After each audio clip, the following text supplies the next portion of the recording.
Bismillahirrahmanirrahim. Assalamualaikum warahmatullahi wabarakatuh. Innal hamdalillah nahmaduhu wa nasta'inuhu wa nastaghfiruh wa na'udzu billahi min shururi anfusina wa min sayyi'ati a'malina. May yahdihillahu fala mudilla lahu wa may yudlil fala hadiyalah. Asyhadu an la ilaha illallah wahdahu la syarika lah wa asyhadu anna Muhammadan abduhu wa rasuluh. Allahumma shalli ala Muhammad wa ala ali Muhammad wa ashabihi wa man tabi'ahum bi ikhlasin ila yaumiddin amma ba'd. Alhamdulillah, senantiasa kita bersyukur atas limpahan kenikmatan iman dan Islam kepada kita, sehingga kita merasakan manisnya iman.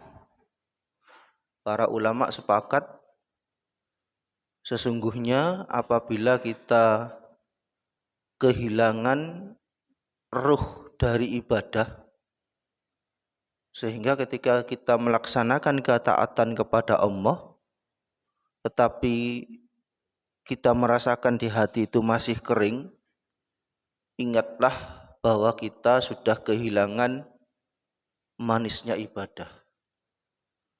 Dan itu diwanti-wanti oleh para ulama, kita harus segera mentazkiyatun nafas kita.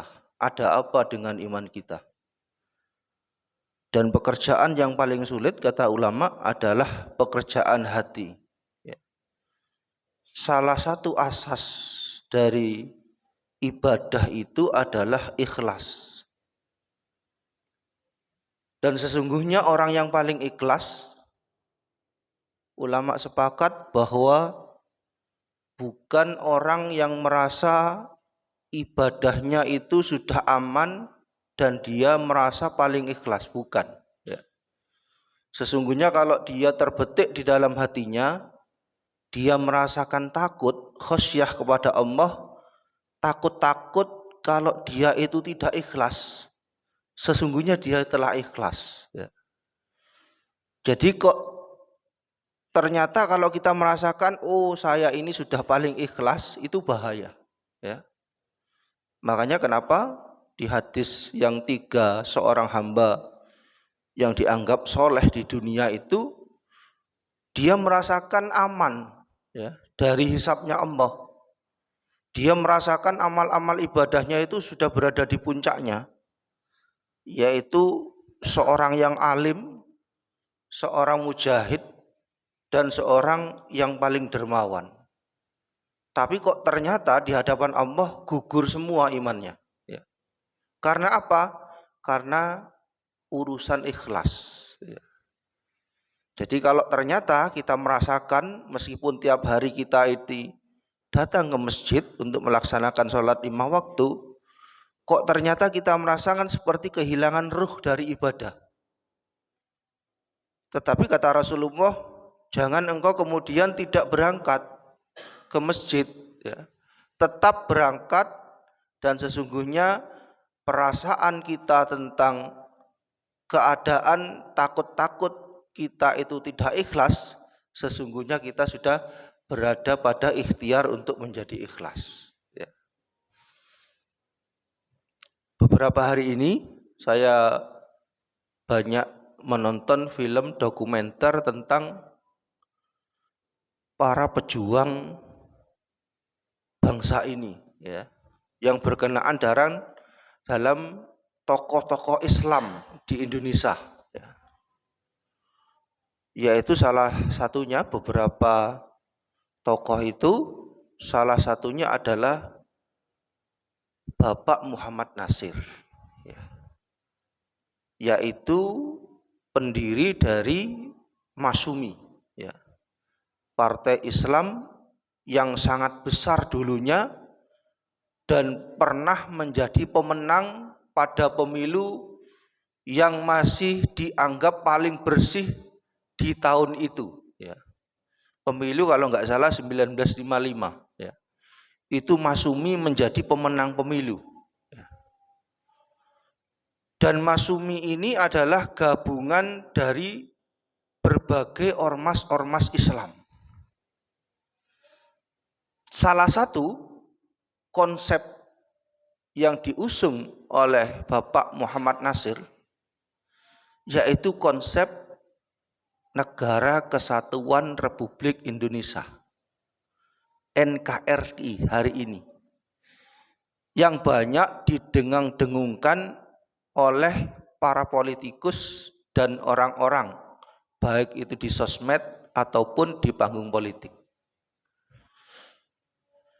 Ternyata ketika saya hadir di pertemuan Dewan Dakwah di sebuah pondok pesantren di Lamongan, di sebuah pondok pesantrennya milik Muhammadiyah, kalau nggak salah Pak Adi ya, kita pernah diajak oleh Ustadz Holil itu, kita diajak silaturahmi Dewan Dakwah. Ya. Salah satu yang hadir waktu itu Bapak MS Kakban, waktu menjadi Menteri Perhutani kalau nggak salah ya, Kehutanan. Kemudian ada Ustadz Suhada Bahri, asli dari Malang. Beliau pernah menjadi anak buah Bapak Muhammad Nasir selama 5 tahun satu kantor, satu ruangan dengan beliau. Salah satu yang menjadi pelajaran yang sangat penting dari beliau adalah keikhlasannya dalam memperjuangkan Islam. Ya. Bahkan beliau ini adalah tokoh penting dunia. Ya. Beliau pernah menjadi salah satu pencetus dari persaudaraan dunia Islam. 2 orang dari Saudi, yaitu Raja Faisal dan Syekh bin Baz. 1 orang dari Pakistan, yaitu Syekh Al-Maududi, ya, dengan terkenal beliau sebagai pemimpin partai Jemaat Al-Islami itu. Kemudian 1 orang dari India, yaitu ulama penulis sejarah An-Nadawi, ya, itu kitab-kitabnya banyak. Salah satunya adalah biografi mengenai Syekhul Islam Ibnu Taimiyah. Sudah diterjemahkan itu. Kemudian 1 lagi Bapak Muhammad Nasir. Maka ketika beliau kalau ke Arab Saudi itu dianggap sebagai tokoh besar bangsa kita, ya. Karena menyumbang banyak sekali ide-ide berlian mengenai persatuan umat. Dan beliau menjadi pencetus Dewan Dakwah Islam Indonesia. Yang dai-dainya itu dikirim ke pelosok-pelosok negeri Indonesia. Saya pernah bertemu dengan salah satu dai yang dikirim oleh beliau ke Pulau Sumba tahun 78. Ya. Pada tahun 2013 saya ketika mengikuti program pengiriman dai Ramadan di Pulau Sumba itu, saya tidak pernah berpikir saya bertemu dengan seorang tokoh asuhannya dari Bapak Muhammad Nasir. Saya cuma membayangkan di tahun 2013 daerah yang saya tuju itu sekitar 110-an kilometer dari Kabupaten Sumba Timur, pelosok sekali, ya.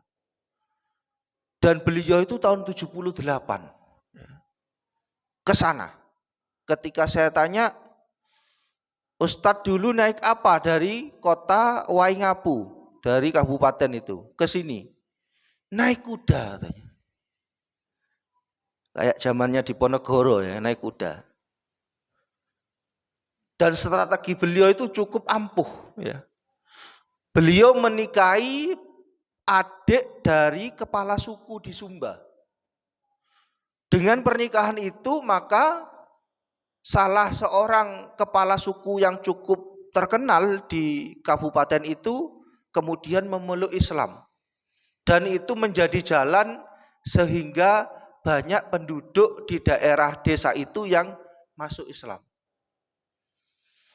Saya teringat juga dengan ceritanya Ustadz Khalil Nur Abumayarham itu ketika beliau dikirim ke Kalimantan. Wilayah daerah dakwahnya itu salah satu kampung di pedalaman. Kalau berjalan ke jalan poros, jalan provinsi itu 1 hari 1 malam. Jalan kaki, bayangkan. Hanya jumlah warganya itu 11 kakak. Dan agamanya mereka itu bukan agama Nasrani atau yang lain. Tapi agama kepercayaan suku Dayak. Waktu itu beliau berangkat setelah beberapa minggu menikah. Jadi dibayangkan waktu indah-indahnya pernikahan ya. Karena belum punya anak, jadi masih hot-hotnya itu. Tapi beliau berangkat karena ditugaskan oleh Dewan Dakwah. Dan kemudian 11 kakak itu semuanya masuk Islam. Ya. Dan beliau pernah berhaji setelah beliau lama pulang dari Kalimantan. Ternyata beliau bertemu dengan salah satu keluarga dari 11 kakak itu juga berhaji. Jadi kayak cerita film kalau dilihat itu ya. Bahkan beliau beberapa tahun sebelum meninggal itu pernah ke sana lagi, ya.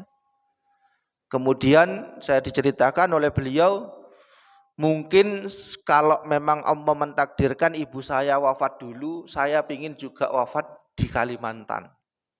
Karena orang-orang yang dulu saya dakwahi itu meminta saya untuk kembali ke sana. Tetapi takdir Allah berbeda. Beliau dahulu yang kemudian diambil oleh Allah daripada ibunya. Sehingga rencana itu berubah. Pelajaran apa yang bisa kita ambil dari sini? Kalau kita kaitkan dengan penjelasan saya di awal,